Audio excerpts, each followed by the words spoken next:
20वीं सदी में ना हम्म। एक बहुत ही भयानक चीज हुई थी। हाँ। एक शब्द का इस्तेमाल करके मानव इतिहास के सबसे डरावने नरसंहार को सही ठहराया गया था। हाँ बिल्कुल, वो इंसानियत का बहुत ही काला दौर था। सही कहा।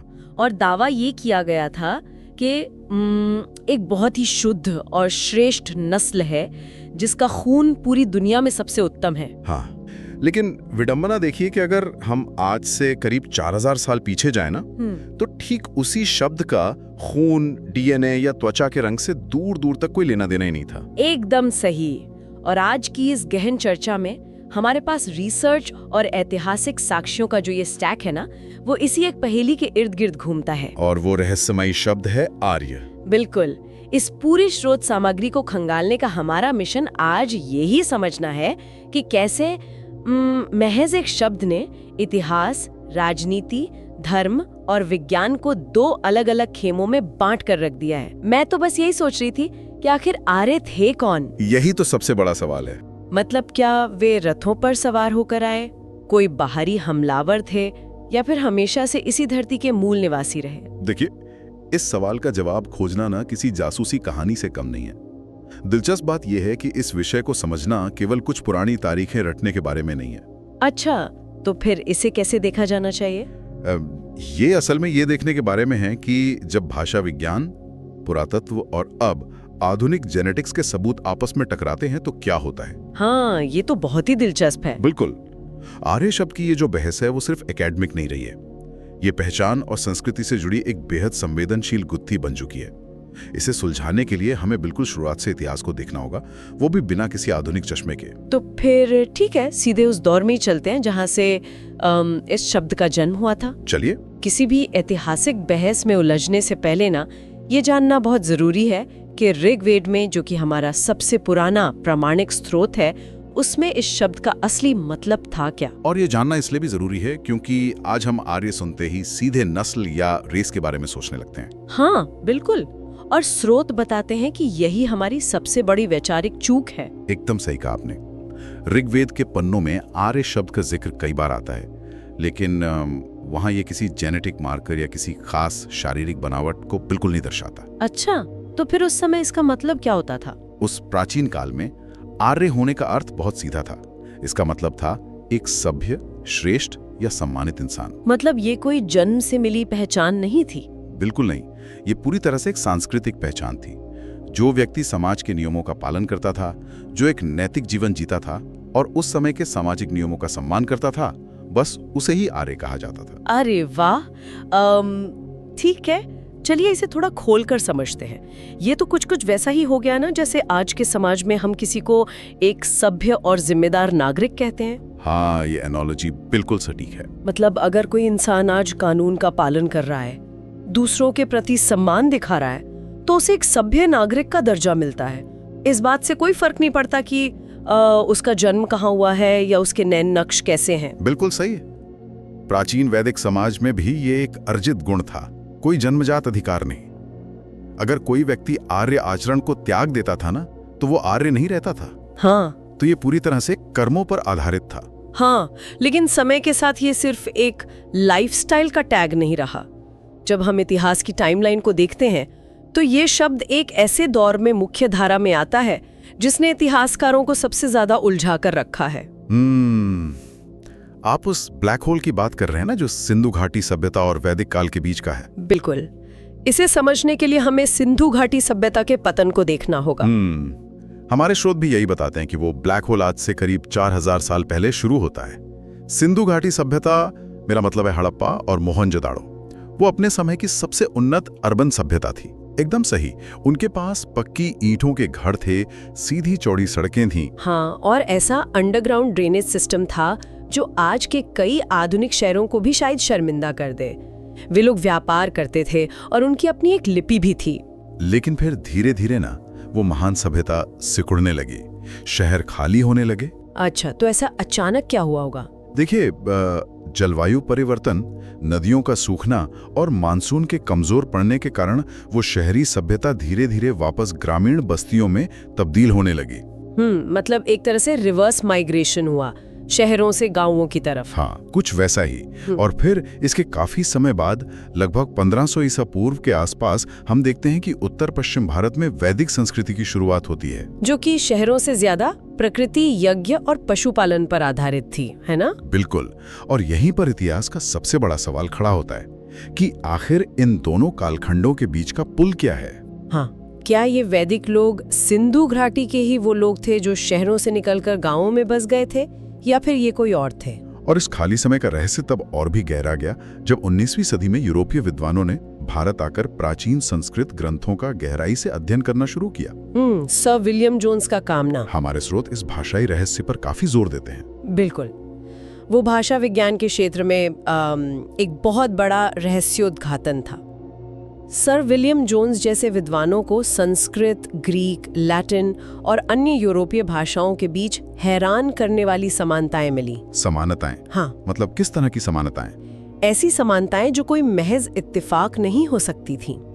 ध्वनि, अर्थ और व्याकरण के स्तर पर एक बहुत गहरा संबंध था। जैसे अंग्रेजी का मदर, लैटिन का मातेर और संस्कृत में माता। अरे हाँ, ये तो बहुत मिलते जुलते हैं।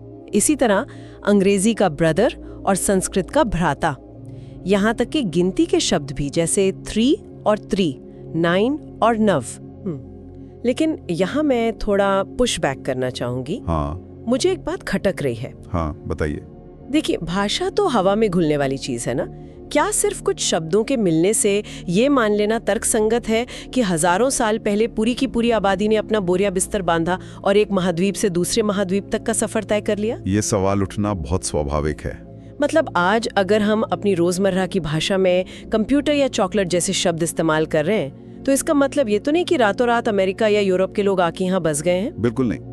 तो क्या ऐसा नहीं हो सकता कि प्राचीन काल में व्यापारियों या सिर्फ विचारों के आदान प्रदान के जरिए ये शब्द एक जगह से दूसरी जगह पहुंच गए हों? आपका ये संदेह बहुत ही वाजिब है, लेकिन भाषाविदों के पास ना इसका एक बहुत ही ठोस जवाब है।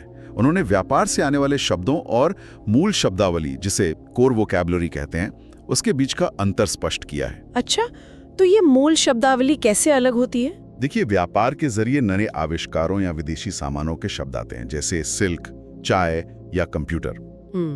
लेकिन कोई भी समाज व्यापार के जरिए अपने पारिवारिक रिश्तों के नाम, शरीर के अंगों के नाम या बुनियादी गिनती के शब्द नहीं बदलता। हाँ, ये बात तो लॉजिकल है।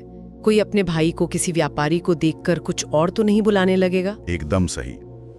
जब माता, पिता जैसे शब्द और क्रियाओं को बनाने वाला व्याकरण का मूल ढांचा अलग अलग महाद्वीपों में एक जैसा मिलने लगे, तो इसका मतलब है कि हजारों साल पहले कोई एक साझा पैतृक समूह रहा होगा जो एक ही मूल भाषा बोलता था और समय के साथ अलग अलग दिशाओं में फैल गया। बिल्कुल। यानी शब्द सिर्फ विचार नहीं ले जा रहे थे, बल्कि उन शब्दों को बोलने वाले लोग खुद सफर कर रहे थे। तो इसी भाषाई सबूत ने इस सवाल को जन्म दिया कि क्या बाहर से किसी समूह ने भारत में प्रवेश किया था? हाँ, और इसी एक सवाल ने इतिहास की सबसे बड़ी और तीखी बहस को जन्म दिया। विद्वान दो बिल्कुल विपरीत थ्योरीज में बढ़ गए। यहाँ आकर बात बहुत दिलचस्प हो जाती है। ये कुछ वैसा ही है ना, जैसे एक ही ऐतिहासिक घटना के दो अलग अलग डायरेक्टर्स कट हों। दोनों के अपने अपने मजबूत तर्क हैं। बहुत सही एनालॉजी दी है। तो इसमें जो पहली थ्योरी है वो है आर्यन माइग्रेशन थ्योरी, जो ये दावा करती है कि लगभग 1500 ईसा पूर्व के आसपास मध्य एशिया के स्टेपी घास के मैदानों से कुछ कबीले भारत की ओर आए थे। हाँ, और वे पशुपालक थे।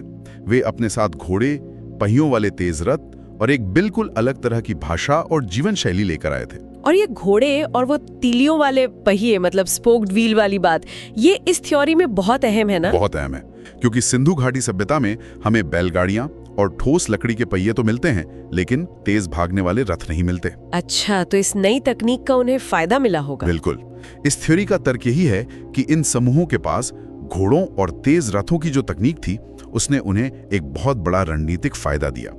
उनके आने से समाज में तेज बदलाव हुए और फिर ऋग्वेद की रचना हुई और धीरे धीरे एक नई वैदिक संस्कृति स्थापित हुई, है ना? हाँ, इस दृष्टिकोण से देखें तो बाहर से आए लोगों और स्थानीय लोगों के बीच के संवाद ने एक नए समाज को जन्म दिया। लेकिन दूसरी तरफ की थ्योरी क्या कहती है? मतलब जो आउट ऑफ इंडिया थ्योरी है, वो तो इस माइग्रेशन को पूरी तरह से नकारती है। हाँ, ये एक काउंटर नैरेटिव है। इसका समर्थन करने वाले विद्वानों का मानना है कि आर्य कोई बाहरी नहीं थे। वे मानते हैं कि वैदिक संस्कृति और सिंधु घाटी सभ्यता असल में एक ही सिक्के के दो पहलू हैं। तो वो इन भाषाई समानताओं को कैसे समझाते हैं? उनका तर्क है कि अगर कोई इतना बड़ा माइग्रेशन या आक्रमण हुआ होता तो पुरातत्व में कोई ना कोई बड़ा ब्रेक जरूर दिखता। जैसे अचानक शहरों का जल जाना या बड़े पैमाने पर तबाही का मिलना। एकदम सही।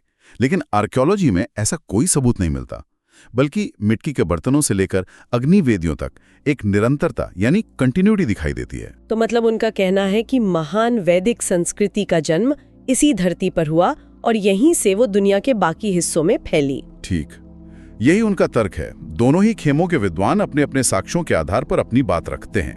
एक निष्पक्ष नजरिए से देखना वाकई दिलचस्प है कि एक ही इतिहास के दो इतने अलग पहलू हो सकते हैं।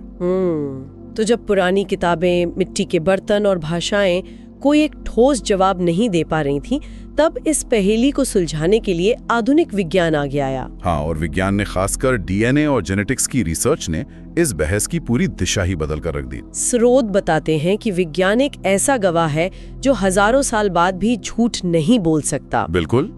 जेनेटिक्स ने इस कहानी में वो कड़ी जोड़ दी जो अब तक गायब थी। वैज्ञानिकों ने प्राचीन कंकालों से डीएनए निकाला और उसका आधुनिक आबादी के डीएनए से मिलान किया। और उसके नतीजे क्या निकले? उन ठोस सबूतों से यह स्पष्ट हो गया कि प्राचीन काल में मध्य एशिया के स्टेपी क्षेत्र से भारतीय उपमहाद्वीप की ओर लोगों का एक महत्वपूर्ण माइग्रेशन तो पक्के तौर पर हुआ था। अच्छा, तो क्या कोई खास जेनेटिक मार्कर मिला है? हाँ, विशेष रूप से R1A हैप्लो ग्रुप। यह मार्कर मध्य एशिया और पूर्वी यूरोप के प्राचीन कंकालों में पाया गया और वो भारतीय आबादी में भी मौजूद है। तो क्या इसका मतलब ये है कि पहली थ्योरी यानी आर्यन माइग्रेशन थ्योरी पूरी तरह से सही साबित हो गई? देखिए, विज्ञान सिर्फ डेटा देता है, निष्कर्ष हमें निकालने होते हैं। यहाँ ना मुझे एक बहुत बड़ी उलझन महसूस होती है। जब लोग विज्ञान से माइग्रेशन यानी प्रवास की पुष्टि सुनते हैं तो वे अक्सर इसे हमले या आक्रमण के साथ कंफ्यूज कर देते हैं। और यहीं पर सबसे बड़ी गलती होती है। मतलब क्या डीएनए ये भी बताता है कि वो तलवारें लेकर आए थे और उन्होंने रातों रात सब कुछ तबाह कर दिया था? बिल्कुल नहीं।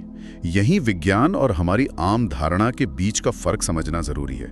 डीएनए ये तो बताता है कि लोग आए थे, लेकिन ये कहीं नहीं बताता है कि ये कोई हिंसक सैन्य आक्रमण था। तो फिर ये बदलाव कैसे आया होगा? जेनेटिक्स जिस प्रक्रिया की ओर इशारा करता है वो बहुत ही धीमी थी। इसे समझने के लिए हमें एडमिक्सचर यानी मिश्रण के सिद्धांत को समझना होगा। अगर मैं इसे एक रोजमर्रा के उदाहरण से समझने की कोशिश करूं तो ये किसी नई रेसिपी या डिश बनाने जैसा लगता है। वो कैसे? थोड़ा समझाइए। मान लीजिए कि सिंधु घाटी सभ्यता की अपनी एक स्थापित संस्कृति थी जो एक उबलते हुए शोरबे यानी सूप की तरह थी। फिर कुछ नए लोग बाहर से आए जो अपने साथ एक नया मसाला लेकर आए। हाँ, जैसे नई भाषा और घोड़े। बिल्कुल। अब जब वो मसाला उस शोरबे में मिला तो रातों रात कोई नया सूप नहीं बन गया, बल्कि पुरानी डिश में एक नया स्वाद जुड़ गया। अरे वाह, ये एनालॉजी तो इस पूरी जटिल प्रक्रिया को बहुत ही आसानी से समझा देती है।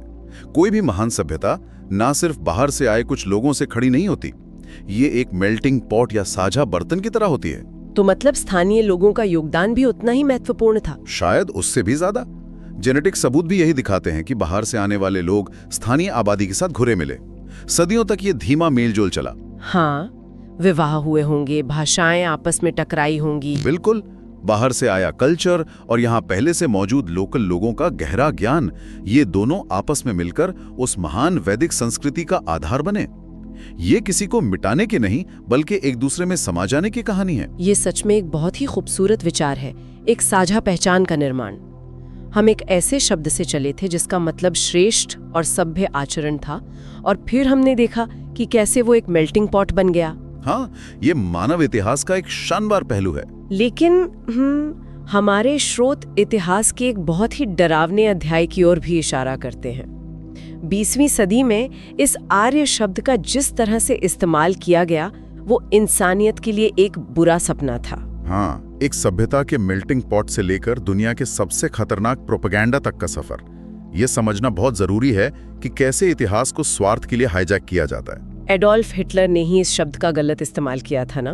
बिल्कुल। 20वीं सदी में हिटलर ने इस आर्य शब्द को पूरी तरह से उसके मूल संदर्भ से उखाड़ दिया। उसने एक झूठी कहानी फैलाई। वो कहानी जिसमें ये दावा किया गया था कि लंबे कद, नीली आंखों और सुनहरे बालों वाले जर्मन लोग ही दुनिया की सबसे शुद्ध आर्यन रेस हैं। हाँ, और सबसे दुखद बात यह है कि सिर्फ इसी आधार पर लाखों बेगुनाह लोगों का नरसंहार कर दिया गया। ये सोचकर ही रोंगटे खड़े हो जाते हैं। जबकि सच्चाई यह है कि इस जहरीली और नस्लवादी सोच का प्राचीन वैदिक आर्य कॉन्सेप्ट से जीरो कनेक्शन है, मतलब कोई लेना देना ही नहीं है। क्योंकि प्राचीन काल में तो ये सिर्फ अच्छे चरित्र और सभ्यता के बारे में था, है ना? बिल्कुल। हिटलर ने एक सांस्कृतिक और दार्शनिक विचार को लिया और उसे खून और नस्ल की श्रेष्ठता के एक खतरनाक हथियार में बदल दिया। इसीलिए आधुनिक विद्वान इस बात पर बहुत जोर देते हैं कि इन दोनों को पूरी तरह से अलग रखा जाए। तो इस सब का असल मतलब क्या है? मेरा मतलब है, इस ऐतिहासिक भूल से हमें क्या सीखना चाहिए? यही कि जब किसी प्राचीन शब्द या संस्कृति को राजनीतिक फायदे के लिए हाईजैक किया जाता है तो उसका परिणाम कितना भयंकर हो सकता है। एकदम सही। एक शब्द जो कभी सम्मान का प्रतीक था, उसे तबाही का पर्याय बना दिया गया। और इसीलिए हमें हमेशा मूल स्रोतों की गहराई में जाना चाहिए ताकि कोई भी प्रोपेगेंडा हमें भ्रमित न कर सके। तो अगर आज की इस पूरी डीप डाइव को एक जगह समेटा जाए तो हम किस नतीजे पर पहुंचते हैं? मैं तो यही कहूंगा कि आर्यों की कहानी किसी एक छोटे समूह के आने या जाने तक सीमित नहीं है। ये पूरी मानव सभ्यता के एवोल्यूशन की एक बहुत ही जटिल और खूबसूरत कहानी है। और ये चर्चा हमें ये भी सोचने पर मजबूर करती है कि किसी भी ऐतिहासिक जानकारी को सिर्फ सतही तौर पर नहीं लेना चाहिए। बिल्कुल, क्रिटिकल थिंकिंग यानी आलोचनात्मक सोच बहुत जरूरी है। तो इसी क्रिटिकल थिंकिंग के साथ चर्चा के अंत में आज एक गहरा सवाल छोड़ना चाहूंगी जो हमारे आज के विषय को ही आगे बढ़ाता है। हाँ बताइए, क्या सवाल है? देखिए, आज हम भाषा, डीएनए और पुरानी किताबों के जरिए हजारों साल पुराना सच ढूंढ रहे हैं। लेकिन जरा कल्पना की जाए आज के इस इंटरनेट और ग्लोबलाइजेशन के दौर की, जहाँ भाषाएं और कल्चर रोज एक दूसरे से मिल रहे हैं। बिल्कुल। अब अगर आज से 5000 साल बाद के इतिहासकार हमारा डीएनए और हमारी मीम्स या टूटी फूटी डिजिटल भाषा खोजेंगे तो वो हमारे बारे में क्या गलतफहमियां पालेंगे? अरे वाह, ये तो सच में दिमाग चकरा देने वाला विचार है ना? क्या वो भी हमें समझने के लिए ऐसी ही किसी नई माइग्रेशन थियरी में उलझे होंगे? क्या वो सोचेंगे कि अचानक कोई इमोजी प्रजाति आई थी जिसने सब बदल दिया? बहुत मुमकिन है कि वो भी ऐसे ही किसी भ्रम में पड़ जाएं। तो इतिहास सिर्फ वो नहीं है जो बीत गया, इतिहास वो भी है जो आज हम पीछे छोड़ रहे हैं। बिल्कुल, इस पे जरूर विचार किया जाना चाहिए। बिल्कुल, बहुत ही शानदार विचार है ये सोचने के लिए। तो इसी के साथ हम आज की इस गहन चर्चा को यहीं विराम देते हैं। ऐतिहासिक साक्ष्यों को हमेशा गहराई से टटोलते रहिए।